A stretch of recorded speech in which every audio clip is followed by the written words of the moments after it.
What's up, everybody? Welcome to Podcast Now Plus. I'm Alex, and in this video, I want to talk a little bit about the THQ event. I thought maybe doing it like this on this channel, and we can kind of rapid fire, just me giving some quick thoughts on these games.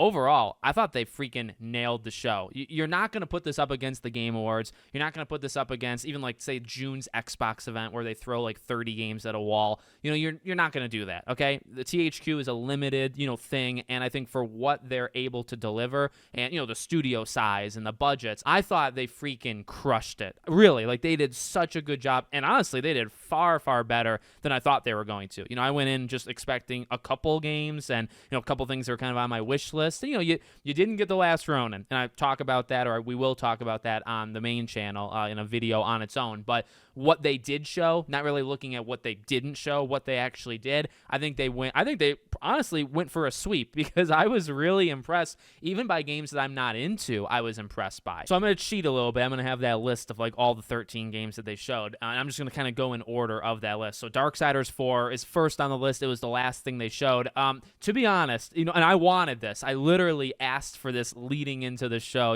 through streams and videos. But I really didn't expect it all that much. Like, if I had a percentage, maybe like a 20% shot of this game appearing, going in, I just wasn't that high on it, in my head of it appearing. And it ends the show with it. And, look, it's again a cinematic thing. It's definitely more on the nose. You see the Horsemen, you see freaking War leading the charge, and, again, saying, no, not alone. Oh my, it shivers. I just replayed Darksiders 1 like 2 months ago. So that phrase in the ending of Darksiders 1 is engraved in my head. And then you get the call back, and just, we knew it was going this way anyway, but so cool. And again, like, it fell in line with expectations. Was it gameplay? Is it coming out next week? No, but I mean, like, just to see it again and to be a little bit more on the nose of what it's actually going to be, which again we kind of expected, but I absolutely loved it. Reanimal next up, again on their list.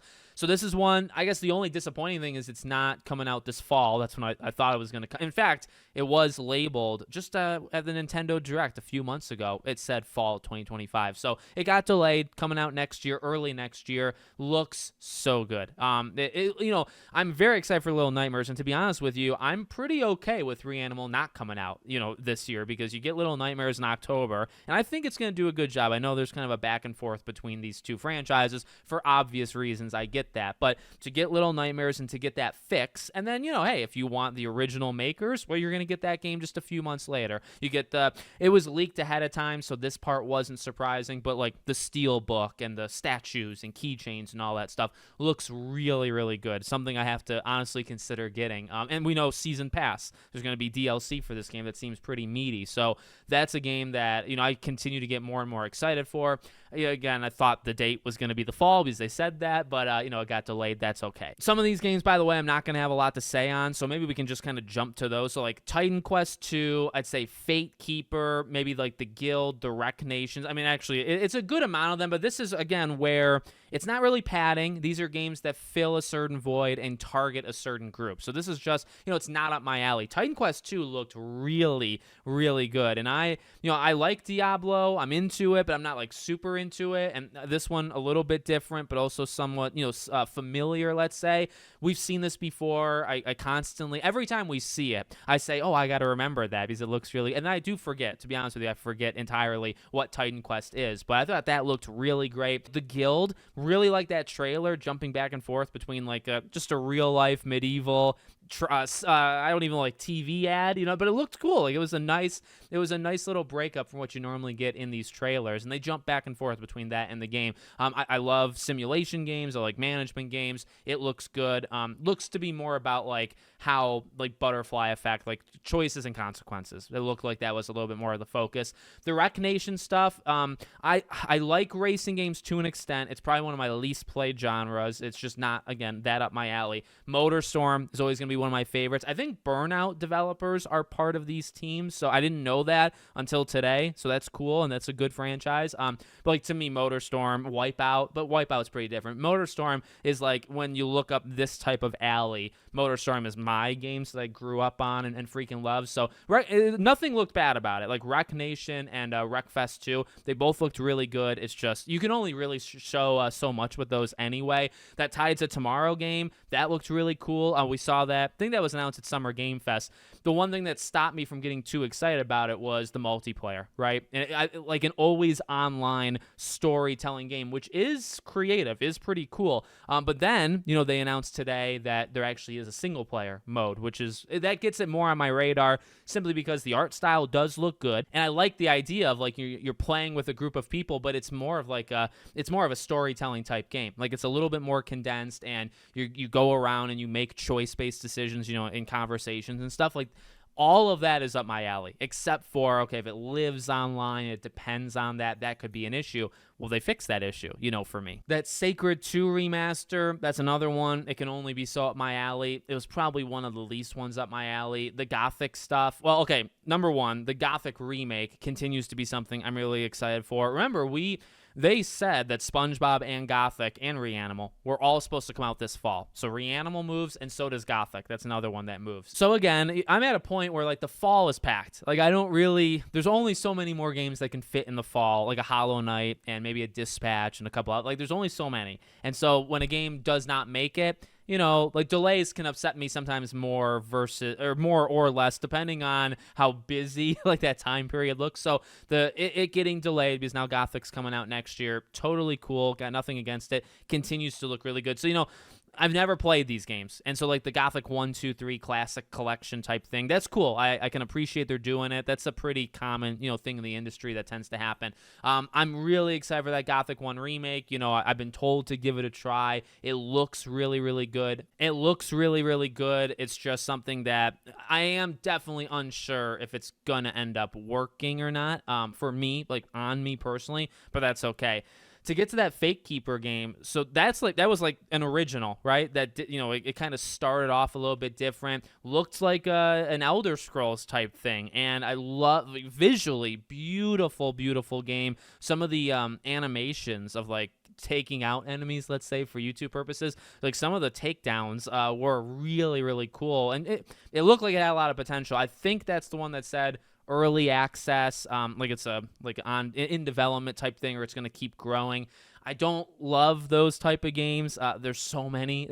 So, again, that's more of like a personal biasness, but it looked really good, and it feels like something I would like to try. It's just some of like the names and the genres, kind of scare me off. Okay, and then I believe we only have two left, SpongeBob and then The Eternal Life of Goldman. So let's start with that one. We'll end with SpongeBob. So this is the game of the show. Okay, there were games that I don't even want to say maybe looked better. I think this game might have looked the absolute best out of all of these because I love the art style. But there was a lot of really good games here. This really is my game of the show. The art style was amazing. The platforming was amazing. Now, here's the deal. There's a lot of side-scrolling platformers, okay? It feels like they've never really went away, but there's ebbs and flows in the industry. And the last 5 years, there's been a lot of these type of games, and they can get samey, even though some, they all are different a little bit from each other, but they still tend to go into like the tropes, and you're still generally playing the same types of games. This game felt the most freaking different because, number one, the gameplay did look pretty different with the art style. You don't get a ton of games that literally look like that. But the number one thing that stands out is how they did that narration, right? The mom telling the son about seemingly somebody that she had feelings for, and then something happened there. And the turn of violence and the turn of darkness that happened in that trailer was stunning, like jaw-dropping. Like, you think you know what's going on. Like, it's just this narration, right? Oh, it's this guy. He was searching for treasure. Like he had this vision, this quest type thing. And at first it sounded like admirable, right? Where it's like almost she was with him on that. But so it's like, okay, it's a we've seen this kind of platformer before. Maybe the art style is a little bit different, and that could sell it just on its own.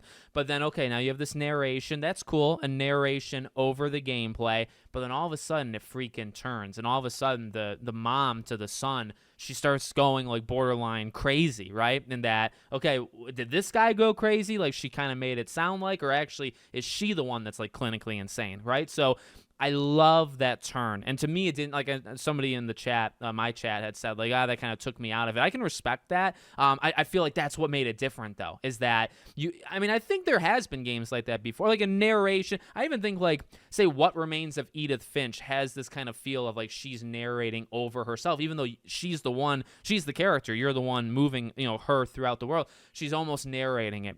I love narration. I like that kind of trope or gimmick or whatever you want to call it.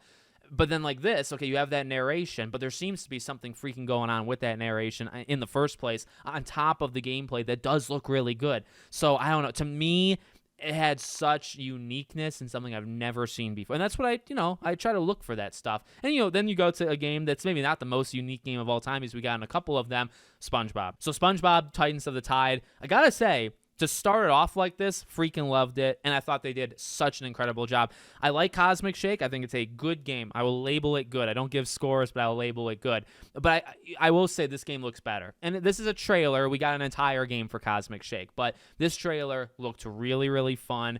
Does it look samey? You're doing some of the same stuff that we've seen in their last Battle for Bikini Bottom, Rehydrated, and then Cosmic Shake.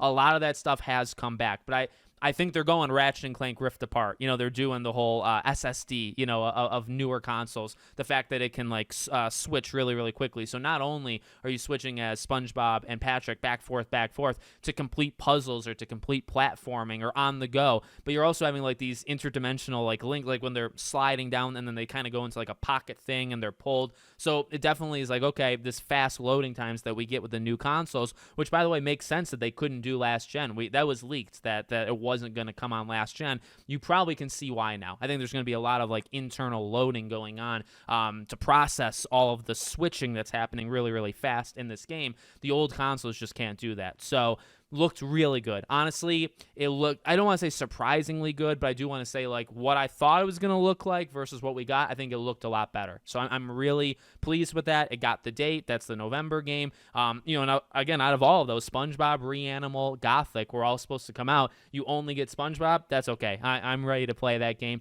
Very, very excited for it. So there you go. There's the whole show. Loved it. Really loved it. I did not, I think it was better than some of the June shows, to be flat out honest with you. I was really impressed. So great job to THQ, honestly. Let me know what you guys think in the comments. Make sure, as always, you're subscribed to the channel, bell icon turned on, and I hope to see you all on the next one.